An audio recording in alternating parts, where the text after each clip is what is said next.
انسان دائرہ اسلام سے باہر ہو جاتا ہے. اسی لیے اللہ کے پیغمبر علیہ الصلوۃ والسلام نے ارشاد فرمایا ہے، اے انسان جب بھی اپنی زبان کو کھولے، جب بھی اپنے منہ کو کھولے، اچھا بولنا چاہیے. اگر تیری زبان پہ کوئی اچھی بات نہیں آئے فَلْيَصْمُتْ، پھر تمہیں خاموش رہنا چاہیے. یہ زبان اللہ کی عطا کی ہوئی اتنی بڑی نعمت ہے.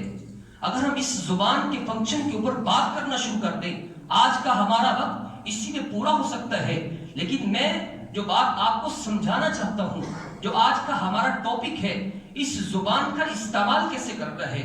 ہماری زبانیں بے لگام ہو چکی ہیں. جس کے اوپر چاہیں ہم بولنا شروع کر دیں، جس کے اوپر چاہیں الزام درازیاں شروع کر دیں، جہاں پہ چاہیں گالیاں دینا شروع کر دیں، جہاں پہ چاہیں ذکر کرنا شروع کر دیں. اللہ رب الرحمن نے کہا ہے نہیں، ہم نے تمہیں زبان دی ہے، جب تم چاہو جھوٹ نہیں بول سکتے، تم جھوٹ اس سے نہیں بول سکتے، اور اللہ کی بتائی ہوئی بات بھی تم اس سے کر سکتے ہو. ہاں جن لوگوں نے اس دنیا میں رہتے ہوئے اپنی زبانوں کو بے لگام کر لیا، جن لوگوں نے دنیا میں رہتے ہوئے زبانوں کو بے بہار کر لیا، کل قیامت کا دن ہوگا. اللہ رب العزت فرماتے ہیں دنیا کے اندر ہم نے تمہیں آزادی دی ہے، جو چاہو تم کھا سکتے ہو، جو چاہو تم بول سکتے ہو. ہاں ایک عدالت میں لگانے والا ہوں، پھر ایک ایک بول کا وہاں پہ تمہیں حساب کرتے.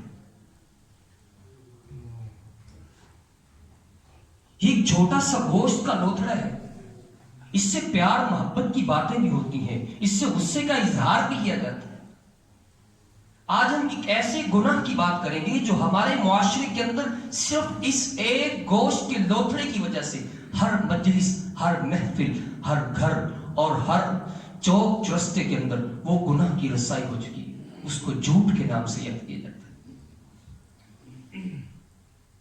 اللہ کے پیغمبر علیہ الصلوۃ والسلام ارشاد فرماتے ہیں جس انسان نے دنیا میں سمجھ سمجھ کے اپنی زبان کو کھولا، ایک ایک بول سنبھال سنبھال کے بولا، کل قیامت کا دن ہوگا. اللہ رب العزت اس زبان پہ ایسے ایسے پھل رکھائیں گے، ایسے ایسے پھل ہوں گے، ایک ایک پھل سے 70 ذائقے.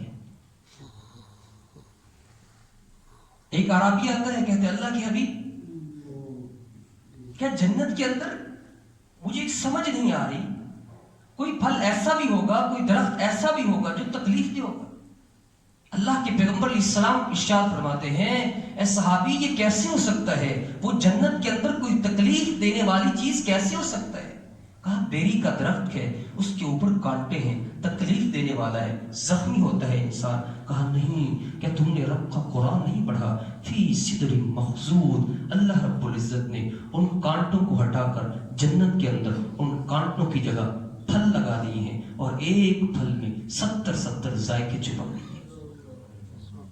یہ اس کو ملیں گے جو اپنی زبان کھولتا ہے، پھر لفظ بولتا ہے، تول کے بولتا ہے. اس کو اپنے ایک ایک کلمے کے اوپر گرفت ہوتی ہے، کہیں میں یہ لفظ بول رہا ہوں اللہ کو ناراض تو نہیں کر رہا. جھوٹ کی سب سے پہلی اور بنیادی قسم دماغ کا جھوٹ. اللہ کا قرآن کہتا ہے فَاجْتَنِبُوا مِنَ الظَّنِّ إِنَّ بَعْضَ الظَّنِّ اسم. بدگمانی کسی کے بارے میں پیدا کر لینا، علماء کے خلاف بدگمانی، طلباء کے خلاف، کبھی کسی کے خلاف، کبھی کسی کے خلاف. اللہ کے پیغمبر علیہ السلام فرماتے ہیں إِيَّاكُمْ وَالظَّنَّ، بدگمانی سے بچا کرو، فَإِنَّ الظَّنَّ أَكْذَبُ مِنَ الْحَدِيثِ، کیونکہ یہ بدگمانی ایسا گناہ ہے جہاں سے جھوٹ کا آغاز ہوتا ہے.